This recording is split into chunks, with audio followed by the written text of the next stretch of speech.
ప్రతి దేశానికి కూడా ఆర్మీ అనేది ఉంటుంది. కానీ ఆ ఆర్మీ అనేది ఎంత పెద్దది అనేది వాళ్ళ సైన్యం మీద ఆధారపడి ఉంటుంది. అలాగే ఈ ప్రపంచంలో ఉన్న టాప్ 10 అతిపెద్ద ఆర్మీల గురించి, ఆ దేశాల గురించి మనం ఇప్పుడు ఈ వీడియోలో తెలుసుకుందాం. Number 10 Vietnam. వియత్నాం ప్రస్తుత సైన్యం 4,82,500 మంది. వియత్నాంని ఒక పొరుగు దేశమైన చైనాతో పోల్చినట్లయితే జనాభా లెక్కల్లో వియత్నాం అనేది 17 రెట్లు తక్కువగా ఉంటుంది. కానీ వీళ్ళ దేశ సైన్యం మాత్రం చైనాతో పోలిస్తే కేవలం 5 రెట్లు మాత్రమే తక్కువగా కనిపిస్తుంది. దీనికి కారణం ఏంటో తెలుసా? వియత్నాంలో 18 ఏళ్ల నుంచి 25 ఏళ్ల వయసు ఉన్న ప్రతి ఒక్కరూ కూడా వాళ్ళ జీవితంలో ఒక్కసారైనా సరే 1.5 సంవత్సరం పాటు ఆర్మీలో సర్వీస్ చేయాల్సి ఉంటుంది. అందువలన అక్కడ ఇది ఒక బాధ్యతలాగా అప్పగించబడింది. దాని కారణంగానే చాలామంది సైన్యంలో పనిచేస్తూ ఉంటారు, యుద్ధాల్లో పాల్గొంటారు. నిజానికి చైనా మరియు వియత్నాంకి మధ్య 1979లో ఒక యుద్ధం అనేది జరిగింది. అలాగే ఈ రెండు దేశాల మధ్య 1988లో నేవీ యుద్ధం కూడా జరిగింది. ఆ తర్వాత వియత్నాం సైన్యాన్ని మరింత పెంచుకోవడం మొదలుపెట్టింది. ఆ తర్వాత 2014లో చైనా వాళ్ళు వియత్నాం తీర ప్రాంతానికి కేవలం 150 మైళ్ళ దూరంలోనే ఒక భారీ ఆయిల్ డ్రిక్ని ఏర్పాటు చేశారు. దాని కారణంగా మళ్ళీ గొడవలు పెరిగాయి. మళ్ళీ రెండు దేశాల మధ్య యుద్ధ వాతావరణం అనేది నెలకొంది. కాకపోతే కొంచెంలో యుద్ధం అయితే తప్పింది. కొన్ని కారణాల వల్ల మొత్తం అంతా మామూలు అయిపోయింది. Number 9 Turkey. టర్కీ ప్రస్తుత సైన్యం 5,10,600 మంది. నార్త్ అట్లాంటిక్ ట్రీటీ ఆర్గనైజేషన్ నాటోలో టర్కీ అనేది రెండవ అతిపెద్ద కంట్రీ. కానీ ఈ టర్కీ సైన్యానికి సంబంధించి కంప్లైంట్స్ అయితే చాలా వస్తుంటాయి. ఈ నాటోకి అంటే టర్కీస్ ఆర్మీలో అక్కడ వారిని సరిగ్గా చూసుకోరని, వాళ్ళని చాలా ఎక్కువగా చిత్రహింసలు పెడతారని చాలా మంది అయితే చెప్తుంటారు. నిజానికి టర్కీస్ సైన్యం గత 10 ఏళ్లలో యుద్ధంలో చనిపోయిన వారి సంఖ్య కేవలం 600 అయితే ఆత్మహత్యలు చేసుకుని చనిపోయిన వారి సంఖ్య 1000 అంట. దాన్ని బట్టి మీరే అర్థం చేసుకోవచ్చు అక్కడ చిత్రహింసలు అనేవి ఏ లెవెల్లో ఉంటాయో. Number 8 Iran. ఇరాన్ ప్రస్తుత సైన్యం 5,25,000 మంది. ఇరాన్ ఆర్మీ వాళ్ళు రీసెంట్గా కొన్ని డ్రోన్స్ని అయితే డెవలప్ చేయడం జరిగింది. ఈ డ్రోన్స్ ప్రత్యేకత ఏంటంటే విమానాలని, హెలికాప్టర్లను అన్నిటితో కూడా ఇది యుద్ధం చేసి వాటిని ఇది పేల్చేయగలదు. కావాలనుకుంటే మనుషులను ఎవరినైనా ఇది లక్ష్యంగా చేసుకుని వారిని ఇది పేల్చేయగలదు. ఇది గాల్లోకి ఎగురుతూ చూడడానికి పక్షి కంటే కొంచెం పెద్దదిగా కనిపిస్తూ విమానాలని, హెలికాప్టర్లను అన్నిటినీ కూడా ఇది నాశనం చేయగలదు. ఈ డ్రోన్స్ వాడటం వల్ల ఏమవుతుందంటే యుద్ధాల్లో ఉపయోగించే పెట్రోల్ని తక్కువగా వాడొచ్చు. దాని కారణంగా కొంచెం డబ్బు ఆదా చేయొచ్చని ఈ డ్రోన్స్ వాడుతున్నారు. ఇది 20% వరకు పెట్రోల్ ఖర్చుని తగ్గిస్తుంది. నెంబర్ 7 దక్షిణ కొరియా. దక్షిణ కొరియా ప్రస్తుత సైన్యం 6 లక్షల మంది. వాస్తవానికి దక్షిణ కొరియాని మరియు ఉత్తర కొరియాని పోల్చాలంటే ఉత్తర కొరియాలో ఇద్దరుంటే దక్షిణ కొరియాలో ఒకరుంటారు. అలా ఉంటుంది పరిస్థితి. కానీ దక్షిణ కొరియాలో ఏంటంటే ఉత్తర కొరియాతో పోల్చినట్లయితే వాళ్ళ ఆర్మీ సైన్యం మీద 3 రెట్లు ఎక్కువగా డబ్బునైతే ఖర్చు పెడుతుంటుంది. దానివల్ల వాళ్ళ యొక్క సైన్యం అనేది చాలా బలంగా ఉంటుంది. అలాగే సైనికులందరూ కూడా చాలా ఆరోగ్యంగా ఉంటారు. కానీ ఉత్తర కొరియాలో అలా కాదు. సైనికుల పరిస్థితి చాలా దారుణంగా ఉంటుంది అక్కడ. ఒకసారి ఒక అంచనా వేశారు. ఎందుకు వేశారో తెలియదు కానీ ఒక అంచనా అయితే వేయడం జరిగింది. అదేంటంటే దక్షిణ కొరియా మరియు యుఎస్ఏ ఇద్దరు కలిసి కనుక ఉత్తర కొరియా మీద యుద్ధానికి వెళ్ళినట్లయితే 5 రోజుల్లో ఉత్తర కొరియా సైనికులందరినీ చంపేయచ్చట. ఇంకొక విషయం ఏంటంటే ఉత్తర కొరియా దగ్గర అణుబాంబులు ఎక్కువగా ఉంటాయి కదా, వాటిని నాశనం చేయాలంటే మరొక 50 రోజుల సమయం పడుతుందట. దాన్ని బట్టి మీరే అర్థం చేసుకోవచ్చు ఉత్తర కొరియా అణుబాంబుల మీద ఎంత పెట్టుబడి పెడుతుందని. నెంబర్ 6 పాకిస్తాన్. పాకిస్తాన్ ప్రస్తుత సైన్యం 6,54,000 మంది. ఒకప్పుడు పాకిస్తాన్లో అందరి మనస్తత్వాలు ఎలా ఉండేవంటే ఎప్పుడు యుద్ధం అనే ఉండేది. 1960 నుంచి ఇండియాతో 3 సార్లు అయితే యుద్ధం చేయడం జరిగింది. అప్పుడు పాకిస్తాన్ చాలా మంది సైనికులను కోల్పోవడం జరిగింది. అయితే ఆ తర్వాత నుంచి కూడా వాళ్ళ యొక్క సాయుధ దళాలని శాంతి కోసమని చెప్పి పంపింది.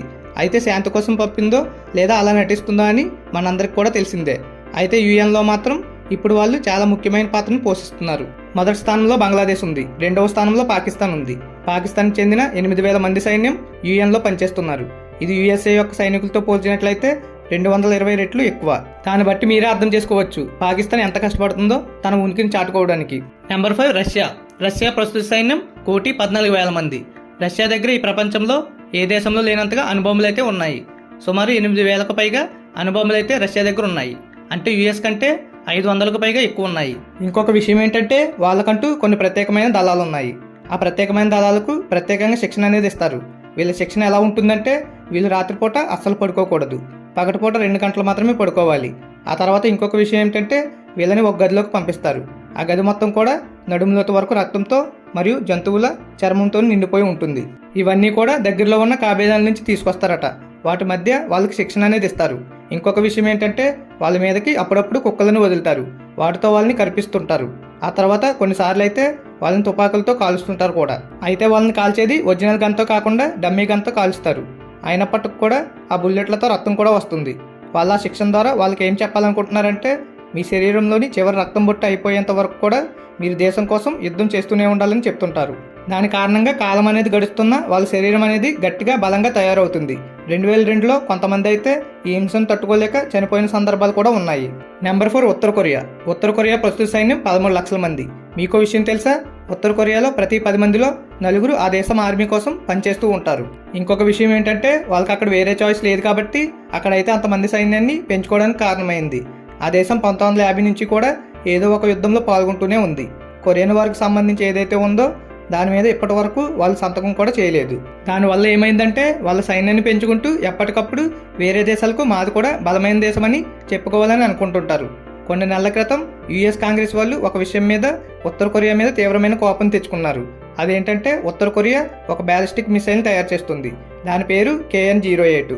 దీంతో ఉత్తర కొరియా తలుచుకుంటే నేరుగా అమెరికా మీదకి అణుబొమ్మలు అయితే పడేయొచ్చు. దానికోసమని యుఎస్ చాలా గొడవ చేసింది. ఆ తర్వాత ఉత్తర కొరియా కూడా తమ పరిశోధనలు కొంతవరకు ఆపింది. ఆ మిసైల్ ఎలా పనిచేస్తుందని ఉత్తర కొరియా ఇంతవరకు దాన్ని పరీక్షించలేదు. నెంబర్ 3 యుఎస్ఏ ప్రస్తుత సైన్యం 14 లక్షల మంది. నిజానికి యుఎస్ఏ మిలిటరీ ఖర్చు ఎంతో తెలుసా? $620 బిలియన్. ఇప్పుడు మనం చెప్పుకునే అన్ని దేశాల ఖర్చులు కలిపినా కూడా అంత అవ్వదు. అలాగే ఇంకా కొన్ని దేశాలను కలిపినా కూడా అంత అనేది అవ్వదు. అంత పెద్ద మొత్తంలో డబ్బు అయితే ఖర్చు పెడుతుంటారు వాళ్ళ కోసం. అయితే దీంట్లో మళ్ళీ కొన్ని ఖర్చులు చూస్తే ఆశ్చర్యపోతారు. కేవలం ఆర్మీలో ఉన్న వాళ్ళ కోసం వయాగ్రా సరఫరా చేయడం కోసం $80 బిలియన్ ఇస్తుంటారు. ఆర్మీ వాళ్ళకి ఎంటర్టైన్మెంట్ కోసమని అప్పుడప్పుడు కొన్ని పాటల కంపెనీ వాళ్ళ చేత పాటలు పాడిస్తుంటారు. దానికి ఏడాదికి $300 మిలియన్ ఖర్చు పెడతారు. మిలిటరీ వాళ్ళు అప్పుడప్పుడు ఆడుకోవడానికి ఏడాదికి $200 మిలియన్ ఖర్చు పెడతారు. ఇలాగ చాలా జరుగుతాయి. కానీ వాళ్ళు డబ్బుల్ని ఎక్కువ శాతం పరికరాల మీద ఖర్చు పెడుతుంటారు.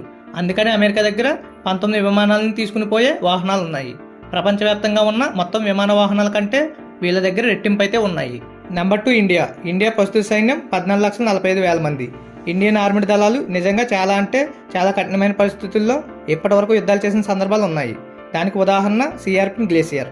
ఆ ప్రాంతంలో సముద్ర మట్టానికి 6,700 మీటర్ల ఎత్తులో వాళ్ళు యుద్ధం అనేది చేయడం జరిగింది.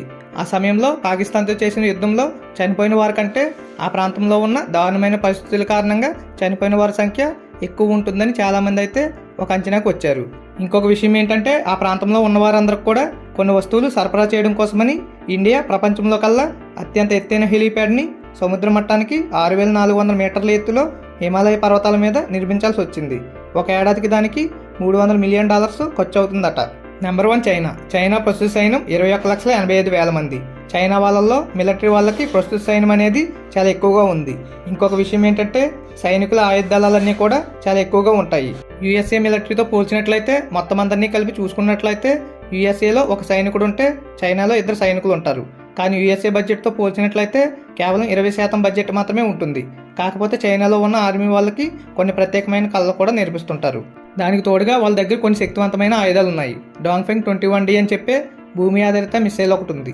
ఈ మిసైల్ అనేది ఎంత శక్తివంతమైందంటే ఒక విమాన వాహనాన్ని సముద్ర తీరానికి 2000 మైళ్ళ దూరంలో ఉన్నా కూడా ఇది వెళ్ళి దాన్ని పేల్చేయగలదు. అంత శక్తివంతమైంది. ఇది నమ్మడానికి చాలా ఆశ్చర్యంగా ఉండొచ్చు, కానీ ఇది అయితే మాత్రం నిజం. ఇలాంటి మరిన్ని వీడియోస్ కోసం నా ఛానల్ని సబ్స్క్రైబ్ చేసుకోండి. సబ్స్క్రైబ్ చేయడం మాత్రం మర్చిపోకండి. Please do subscribe.